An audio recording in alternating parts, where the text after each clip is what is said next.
Napanood mo na ba? Nakita mo na ba?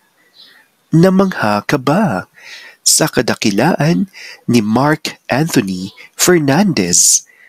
Totoo ba na super dax ito? Ang katotohanan, now na.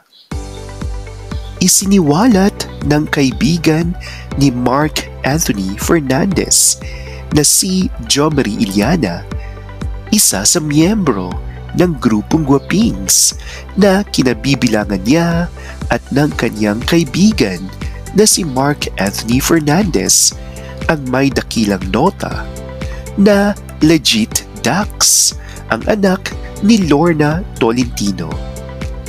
Ayon sa ulat ng pep.ph, gulat na gulat si Daddy Jomari sa improvement di umano sa laki at haba ng pagkalalaki ng kanyang kaibigan na si Mark Anthony Fernandez.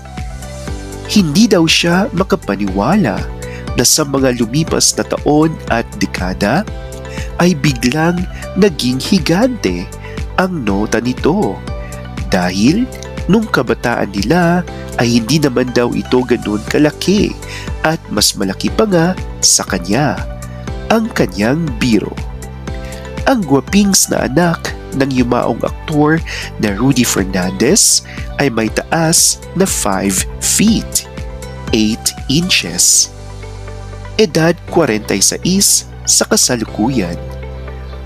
Kung totoo man ang sinabi ni Jomari Iliana, sa biglang paglaki ng nota ni Mark Anthony Fernandez ay mukhang may katotohanan ito sapagkat hinabol-habol ito at kinabaliwan ni Claudine Barreto noong araw. Isa lang naman ang dahilan kung bakit nababaliw ang isang babae.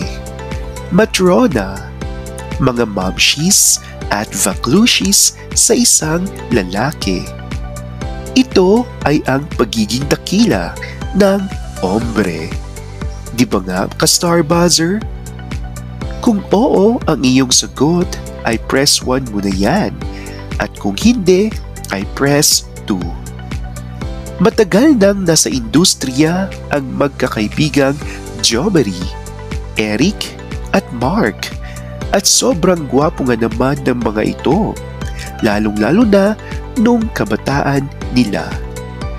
Kung papanuurin niyo ang palibhasa lalaki sitcom na kanilang pinagbidahan ay makukumpirma mo na Guwapings nga ang tatlo.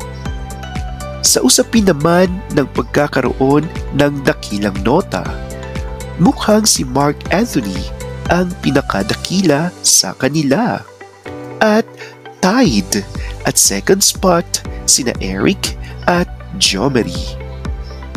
Noong nakaraang taon ay naging viral itong si Mark Anthony Fernandez dahil sa kanyang scandal.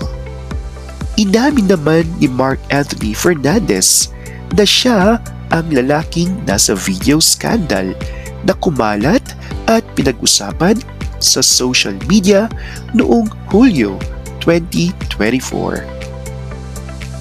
Sa isang recent YouTube interview, itinanggi noong una ng aktor na siya ang nasa viral sex video.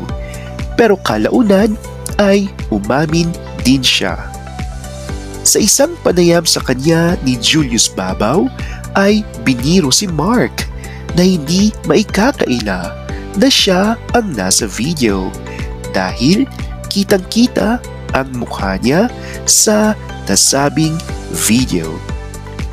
Revelasyon ng aktor, may mga kaibigang nanghack ng kanyang mobile phone at ikinalat ang video.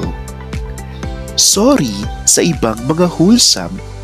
Pasensya na ha sa mga conservative. Simula ni Mark.